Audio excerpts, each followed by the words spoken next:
आई site कमजोर है क्या तुम्हारी? यार आई साइट बदले तुम्हारे चश्मे का। ये चश्मा उतार कर देखो, सच्चाई दिख जाएगी। अक्ल पर जो धुंधली सी चमक है, बात मानो हट जाएगी। अरे हम सरकार चलाएंगे, हमें हमारे इतने भी अधिकारी नहीं होंगे? क्यों नाम बताएं चाहने वालों का? अरे तुम में चाहने वाले बैठे, किसी का नाम ले लूंगा मैं? तुम्हारे ही लोग अलग से मुझे मैसेज करते हैं, नाम ले दूं? अब तुम नहीं हो, हमारे दुश्मन हो तो हम क्या करें तुम्हारा?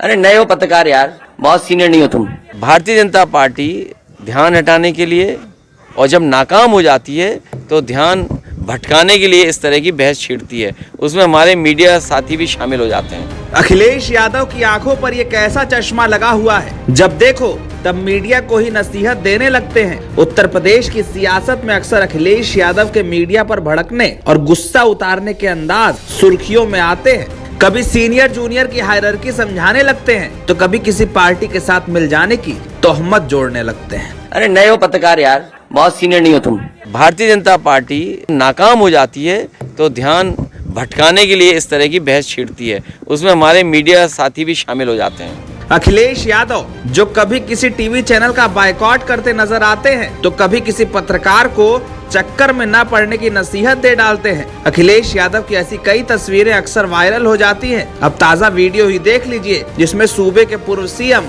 एक पत्रकार की आई साइट पर तंज कस रहे हैं। मैनपुरी का रिजल्ट नहीं देखा? आई साइट कमजोर है क्या तुम्हारी? यार आई साइट बदले तुम्हारे चश्मे की। अच्छा ये बताइए, सफर ये बात देखिए पत्रकार साथी, आप बीजेपी के कागज का मत बनिए। रामपुर के लिए मेरा क्या आपसे कहना निवेदन चाहिए? है, मैं अगर जानना चाहूँ किस चैनल के आप पत्रकार है, बता दो मुझे। तो मैं आपसे कहूंगा अपना चश्मा ठीक करिए और मैनपुरी में देखिए कोई वर्ग नहीं छूटा जिससे समाजवादी पार्टी की मदद नहीं। सियासत बार बार अखिलेश यादव को आईना दिखा रही है, लेकिन वह एक पत्रकार के चश्मे का नंबर बदलने को कह रहे हैं। बीते 10 सालों में ऐसे कई मौके आए हैं जब अखिलेश यादव की इन तस्वीरों पर कई बार प्रदेश के लोग ही सवाल उठाते हैं। वही जनता जनार्दन, जिसने 2012 में अखिलेश को जनादेश देकर इस प्रदेश का सबसे युवा सीएम बनाया था, अखिलेश यादव अपने प्रेस कॉन्फ्रेंस में ये भूल जाते हैं कि वो चुने हुए मुख्यमंत्री नहीं, नामित मुख्यमंत्री थे।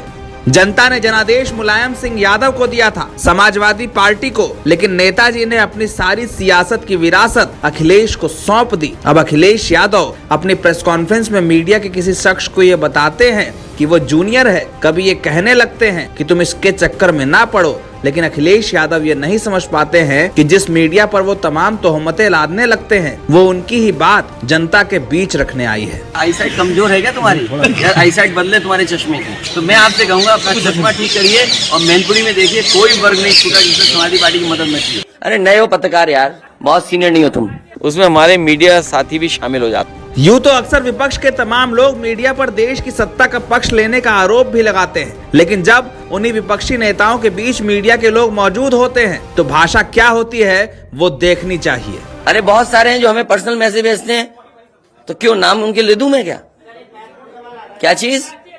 अरे नए हो पत्रकार यार, बहुत सीनियर नहीं हो तुम। अखिलेश यादव एक राजनीतिक दल के अध्यक्ष हैं। वो उन मुलायम सिंह यादव के बेटे हैं जिन्हें राजनीति का सबसे जमीनी नेता कहा जाता है, लेकिन अपने प्राइवेट सेक्रेटरी नेटवर्क और किचन कैबिनेट में घिरकर अखिलेश यादव अपनी विराट राजनीतिक विरासत का क्या कर रहे हैं, वो उन्हें समझना चाहिए। अखिलेश यादव को यह ध्यान रखना चाहिए कि वो उत्तर प्रदेश के मुख्यमंत्री नहीं है, विपक्ष के नेता हैं। अखिलेश को यह बात याद रखनी चाहिए कि विपक्ष के लिए सबसे बड़ी आवाज मीडिया की ही है। ये समझना होगा कि देश की 130 करोड़ जनता के सबसे पहले नुमाइंदों से बात करने के लिए क्या जरूरी है, और ये बात याद रखनी होगी कि अगर सत्ता का हिस्सा बनना है तो अखिलेश यादव को अपना टेक एन अपॉइंटमेंट वाला कल्चर त्यागना होगा। अखिलेश यादव के इस अपॉइंटमेंट कल्चर पर तमाम सवाल हैं। मैनपुरी में भी ये मुद्दा रघुराज शाक्य ने उठाया और कहा कि अखिलेश से मिलने के लिए ऐसे लोगों से समय लेना पड़ता है जिनसे जनता मिल ही नहीं पाती। अखिलेश यादव पर यह आरोप भी लगा कि वो अक्सर अपनी किचन कैबिनेट के लोगों के साथ ही बैठे नजर आते हैं, लेकिन वो याद नहीं रख पाते कि वो उन्हीं मुलायम सिंह के बेटे हैं जो ये कहते थे कि हर रोज 1000-2000 लोगों से मिलना होगा, मेरा कोई काडर वोट नहीं है, जनता के बीच काम करूंगा तभी सत्ता मिल पाएगी। लेकिन अखिलेश यादव से मिलना हो तो उनके तमाम प्राइवेट सेक्रेटरी को फोन करिए, वो पूछेंगे कि भैया से मिल पाएंगे या नहीं मिल पाएंगे, और फिर बता दिया जाएगा। ऐसी सियासत से देश की राजनीति नहीं होती। देश के नए नवेले नेताओं को ये बात समझनी होगी। सियासत में धरती पुत्र के नाम से मशहूर मुलायम सिंह यादव जी का बेटा कई बार जमीन से क्यों कटता नजर आता है। छोटे नेताजी का जुमला उछालना तो आसान है, लेकिन उस जिम्मेदारी को कंधे पर उठाना और उसकी जमीनी हकीकत को समझना, इन सब के लिए अभी अखिलेश यादव को कई पाठ पढ़ने होंगे। आजमगढ़ से लेकर रामपुर का गढ़ आपके हाथों से क्यों फिसल गया, ये सवाल सब पूछते हैं। नेताजी के न होने पर आपकी जिम्मेदारी इस बार पहले से ज्यादा है, इस बात को तमाम समाजवादी समर्थक कहते हैं। अखिलेश जी, अपनी नजरों पर लगा चश्मा उतार लीजिए, क्योंकि दुनिया वो नहीं है जो आप सोचते हैं। ये चश्मा उतार कर देखो, शायद कुछ अनदेखा नजर आ जाए। नवभारत टाइम्स ऑनलाइन की रिपोर्ट। जो नहीं देखा, आईसाइट कमजोर है क्या तुम्हारी? यार आईसाइट बदले तुम्हारे चश्मे की। अच्छा ये बताइए सफर ये बात देखिए पत्रकार साथी, आप बीजेपी के कागज का मत पढ़िए। रामपुर के लिए मेरा क्या आपसे कहना निवेदन चाहिए? है, मैं अगर जानना चाहूँ किस चैनल के आप पत्रकार है, बता दो मुझे।